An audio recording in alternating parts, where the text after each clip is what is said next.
En ce temps-là, aussitôt sortis de la synagogue de Capharnaüm, Jésus et ses disciples allèrent avec Jacques et Jean dans la maison de Simon et d'André. Or, la belle-mère de Simon était au lit, elle avait de la fièvre. Aussitôt, on parla à Jésus de la malade. Jésus s'approcha, la saisit par la main et la fit lever. La fièvre la quitta, et elle les servait. Le soir venu, après le coucher du soleil, on lui amenait tous ceux qui étaient atteints d'un mal ou possédés par des démons. La ville entière se pressait à la porte. Il guérit beaucoup de gens atteints de toutes sortes de maladies, et il expulsa beaucoup de démons. Il empêchait les démons de parler parce qu'ils savaient, eux, qui il était. Le lendemain, Jésus se leva bien avant l'aube. Il sortit et se rendit dans un endroit désert, et là il priait. Simon et ceux qui étaient avec lui partirent à sa recherche. Ils le trouvèrent et lui disent: Tout le monde te cherche.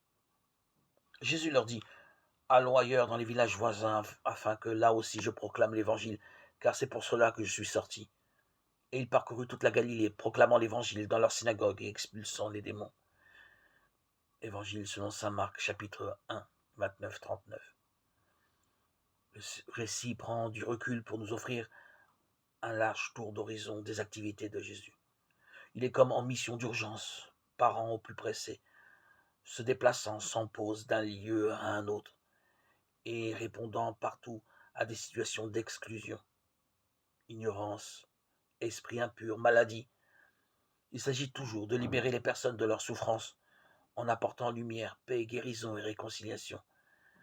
Quelles que soient les circonstances, Jésus donne priorité à restaurer la dignité de la personne rencontrée. Ce parcours lumineux révèle un point précis.